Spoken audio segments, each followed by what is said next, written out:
So it's not all doom and gloom in the times of COVID-19. There are a few entrepreneurs that build businesses that, yes, were very useful in the old normal, but we've all been pushed over the cliff to now only survive with what they've brought to the market. And one of those young people that have come up with an amazing business, the business is called Zulzi. You might know it. You might have used it to get some groceries over to your house because you don't want to stand in those queues. You don't want to go in with your mask and sanitize. You'd rather just go online, order what you need. The man who started it all, Donald, joins me now on the line to tell us more about the business and also how the new normal has been good.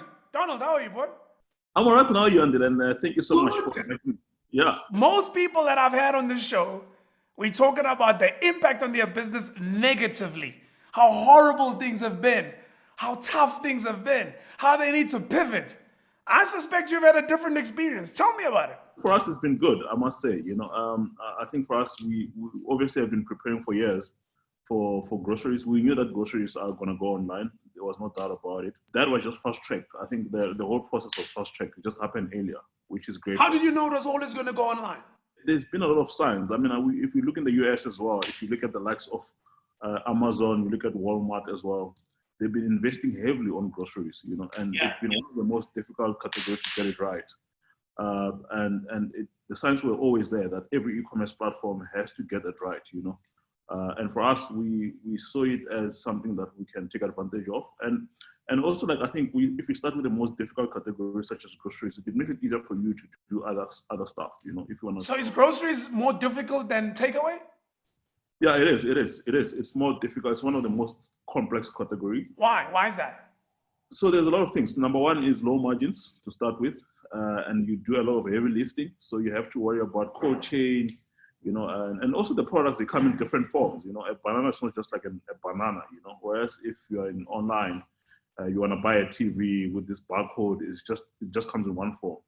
So groceries are quite complex, and when you get it right, the nice thing with them is there's more frequency from the customer side. They buy them regularly every week.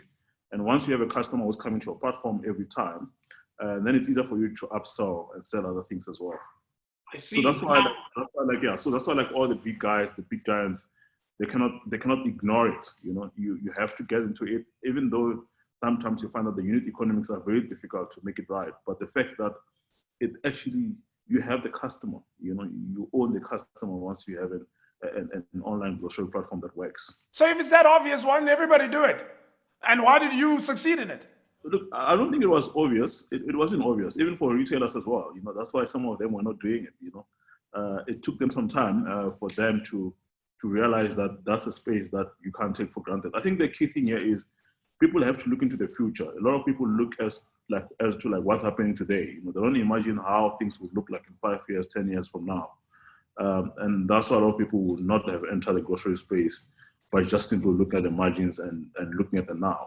Given the fact that this is not a brand new idea, did you just, copy the models from overseas and try to apply them locally, or were there specific things that you had to do that fit the South African market? What's interesting is in the beginning, I thought it's my idea, it's new, no one has done this before, We all think so, right? Yeah, and I was thinking wow, I'm so smart, man, But when I started working on it, I realized that there were a lot of guys who were doing the same thing, In the US, there were the likes of Instacart, and in UK, you've got the likes of Ocado, a few businesses in India as well, like your Grofers. And then I started to, I started to look into those apps, copy most of the stuff that they were doing as well, bring it home, improve my platform that I already had at the time, to say maybe these guys have already done this, they've done it better, And those guys, some of them were already big, So there was no need for me to reinvent the things that they already thought about, So that was very, very useful for me to look at what else is happening worldwide, So I think when you're building a tech company, you mustn't just look into South Africa only and say, who else is doing it here? And only to find out there's no one who's actually doing it. And then you say, therefore I'm the king, So you always have to look worldwide to say, what can you learn from a big business in America?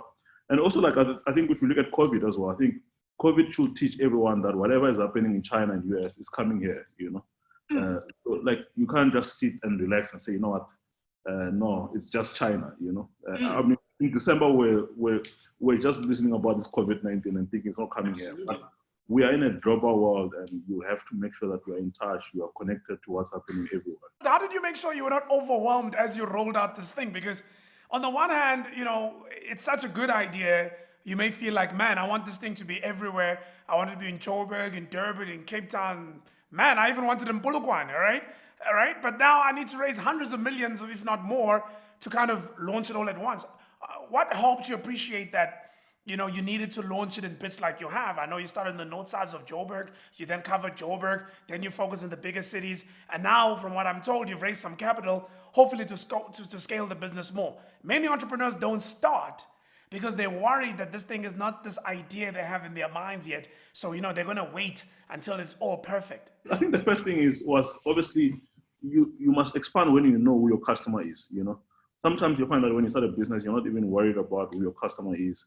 And I think even with us, I thought, at the time I was staying in 4As, in an apartment, roll out this platform. I remember I used to go door to door, delivering like a letter that was telling them about the new platform that just launched, And there were few customers. We still had few customers. As much as we're going directly to people that I thought were our customers, I want to realize later when we started to get our real customers that no, those guys were not really our target market, And when we started getting the customers that wanted to use our platform, it was much, much easier. And also the little money that we had on advertising, we knew how to direct it, how to channel that, because now we're not just hitting everywhere. We're targeting the right people that were going to use our platform. So I think the first thing is obviously you have to learn who your customer is, If you're starting a business and you think that your customer is everyone or your family members or your friends, then it means you still don't know who your customer is.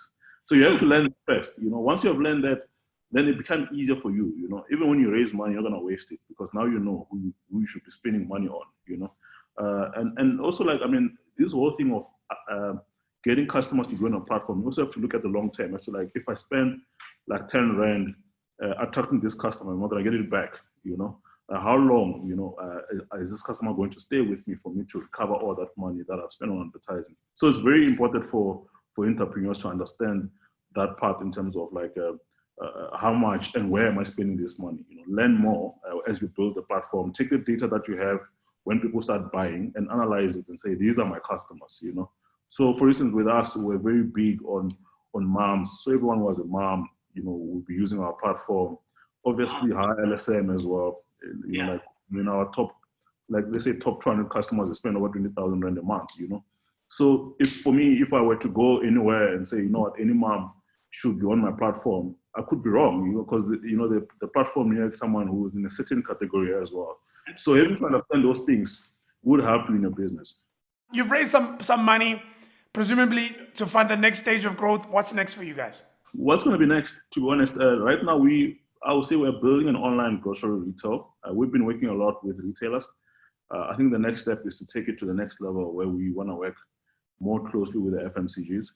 And get source products directly from FMCGs and move them to customers. I think that's the next phase of the platform, and I'm really looking forward to it. And also, I think that will also help with small guys who are selling, on Facebook, wanting to sell groceries. They can just hop into our platform. Absolutely. We have to roll that out. We have started to roll out dark stores. So so the next phase, I think I'm very excited about it, and it's looking great for us. My brother, Godspeed to you. I wish you absolutely all the very best.